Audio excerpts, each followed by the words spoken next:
तो भाई world cup में हर बार एक ऐसा मैच होता है कि जो ईयर्स बाद भी याद रहता है, जो सालों तक लोग भूल नहीं पाते। तो भाई 2022 में सऊदी अरेबिया वर्सेस अर्जेंटीना, 2014 में कोस्टा रिका का ग्रुप स्टेज, और मुझे लगता है कि 2026 के वर्ल्ड कप में ग्रुप स्टेजेस में स्पेन वर्सेस केप वर्डे उन मैचेस में से एक हो सकता है। क्योंकि भाई स्कोर लाइन 0-0 थी, लेकिन स्टोरी बिल्कुल 0-0 नहीं थी। एक साइड थी स्पेन, यूरोपियन जाइंट, यार, जो वर्ल्ड कप कंटेंडर है, और दूसरी साइड थी केप वर्डे भाई, एक आइलैंड नेशन जिसकी पॉपुलेशन कई फुटबॉल सिटीज से भी कम है। और आज उन्होंने स्पेन को सिर्फ रोका नहीं, उन्होंने स्पेन को फ्रस्ट्रेट कर दिया, और शायद लाखों फैंस को भी फ्रस्ट्रेट कर दिया जो गोल देखना चाहते थे। अब देखो यार, आज की हेडलाइंस गोलकीपर को मिलेगी और मिलनी भी चाहिए। लेकिन अगर तुम सिर्फ गोलकीपर की बात कर रहे हो, तुम आधा मैच देख रहे हो यार, मतलब आधा मैच तुम मिस कर रहे हो। क्योंकि गोलकीपर तब हीरो बनता है जब उसके सामने वाली डिफेंसिव लाइन उसे हीरो बनने का प्लेटफॉर्म देती है। अब केप वर्डे के डिफेंडर्स आउटस्टैंडिंग थे। सेंटर बैक्स एरियल ड्यूल्स जीत रहे थे, और full back compact shape maintain कर रहे थे। तो मिडफील्ड कॉन्स्टेंटली ट्रैक बैक कर रही थी, और सबसे इम्पोर्टेंट भाई, किसी ने पैनिक नहीं किया। 90 मिनट तक किसी ने एक भी बार पैनिक नहीं किया। अब केप वर्डे ने लो ब्लॉक खेला, लेकिन पैसिव लो ब्लॉक नहीं खेला, डिसिप्लिन लो ब्लॉक खेला। अब डिफरेंस होता है, देखो। जो पैसिव लो ब्लॉक होता है उसमें टीम सिर्फ डिफेंड करती है। जो डिसिप्लिन लो ब्लॉक होता है उसमें टीम स्पेसेस डिफेंड करती है। अब केप वर्डे ने स्पेन को बॉल दे दी, पोजीशन दे दी, पासिंग स्टार्ट्स दे दिया, लेकिन सेंट्रल एरियाज नहीं दिए। और मॉडर्न फुटबॉल में ना सेंट्रल स्पेसेस या सेंट्रल एरियाज ही सब कुछ होते हैं यार।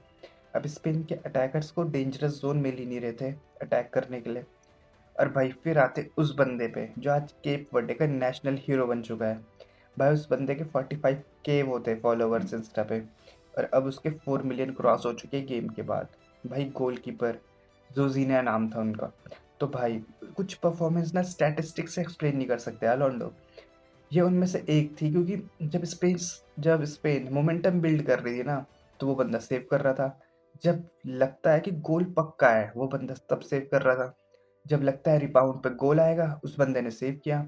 अब भाई एक पॉइंट पे मुझे जेन्युइनली लगा यार कि स्पेस को गोल करने के लिए सेकंड बॉल नहीं चाहिए ना, गोलकीपर चेंज करवाना पड़ेगा किसी तरीके से। भाई अगर मैन ऑफ द मैच किसी और को मिलता ना, तो रॉबरी लगती।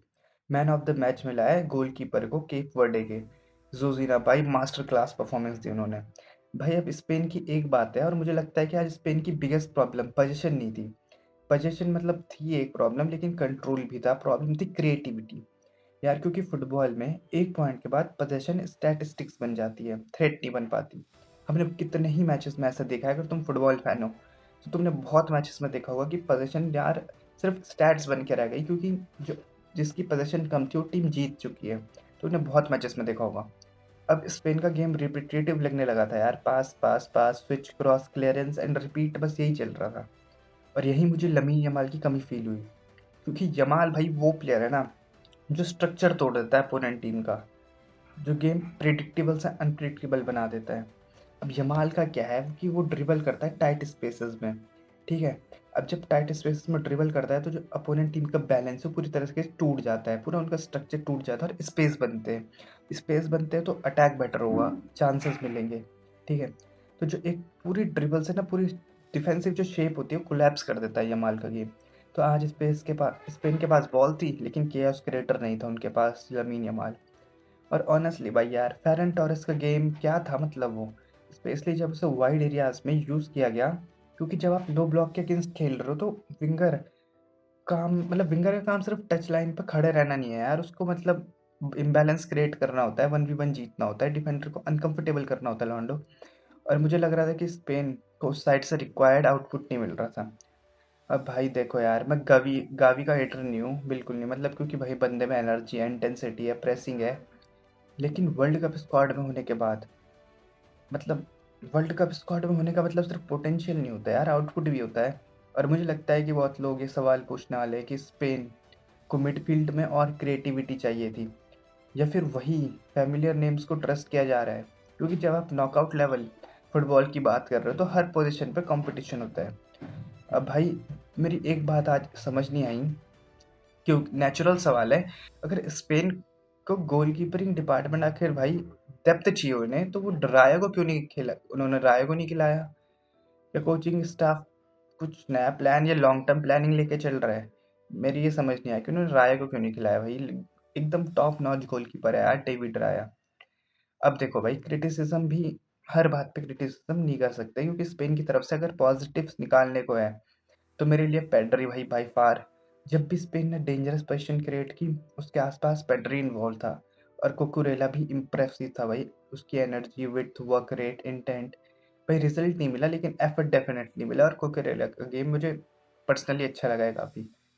अब देखो भाई, एक बात जो स्कोर लाइन के नीचे दब गई। अगर केप वर्डे काउंटर अटैक पे थोड़ी और क्लिनिकल होती ना, तो आज स्टोरी कुछ और हो सकती थी यार, क्योंकि उन्होंने डिफेंस में बहुत अच्छा किया।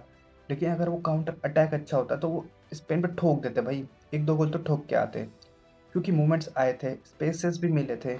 स्पेन स्पेन में ट्रांजिशन में ना कुछ गैप्स छोड़े थे। और अगर फाइनल पास बेटर होता या फाइनल डिसीजन थोड़ा शार्प होता, तो आज हम केप वर्डे ड्रॉ नहीं बल्कि केप वर्डे अपसेट की बात कर रहे होते। और ये स्पेन के लिए सबसे बड़ा वार्निंग साइन है। ये रिजल्ट ना मुझे मोरक्को की याद दिलाता है, जापान की याद दिलाता है, सऊदी अरेबिया की याद दिलाता है। भाई सऊदी अरेबिया ने उरुग्वे के साथ भी ड्रॉ किया है। अब इनके जो चारों मैच, इनका जो पूरा ग्रुप है, स्पेन, केप वर्डे, उरुग्वे और सऊदी अरेबिया, एक एक पॉइंट है चारों के, क्योंकि चारों ने ड्रॉ किया है। ठीक है। अब सिर्फ बैच देख के मैच नहीं जीते जाते यार। अब कोचिंग मैटर करती है, स्ट्रक्चर मैटर करता है, डिसिप्लिन मैटर करता है, एंड बिलीफ मैटर करता है। और कैप केप वर्डे के पास भाई आज ये चारों चीज़ें थी यार। तो अगर मुझे इस मैच को एक सेंटेंस में अगर समराइज़ करना हो, तो भाई मैं बोलूँगा कि स्पेन ने फुटबॉल कंट्रोल की, केप वर्डे ने मैच कंट्रोल किया। उन्होंने अपने हिसाब से खेला, स्पेन को नहीं खेलने दिया उनके हिसाब से। पर कभी-कभी भाई वर्ल्ड कप में ना ड्रॉ भी विक्ट्री जैसा लगता है, क्योंकि भाई एक ऐसा नेशन जिसकी पॉपुलेशन इतनी कम है ना, मतलब वो यार बहुत कम है उसकी पॉपुलेशन। मैड्रिड की डिस्ट्रिक्ट, मतलब डिस्ट्रिक्ट्स को अगर मिलाए तो उससे भी कम उसकी पॉपुलेशन निकलेगी। और आज केप वर्डे ने सिर्फ एक पॉइंट नहीं जीता, वर्डे ने रिस्पेक्ट जीती है। और शायद इसीलिए आज दुनिया का सबसे बड़ा ब्यूटीफुल टूर्नामेंट वर्ल्ड कप है। अब तुम कमेंट करके बताओ कि स्पेन की फेलियर थी या केप वर्डे की मास्टरपीस। और सबसे इम्पोर्टेंट, क्या केप वर्डे ग्रुप एच की डार्क हॉर्स है कि नहीं। Enjoy the football till then guys, मिलते हैं अगली वीडियो में। Bye bye.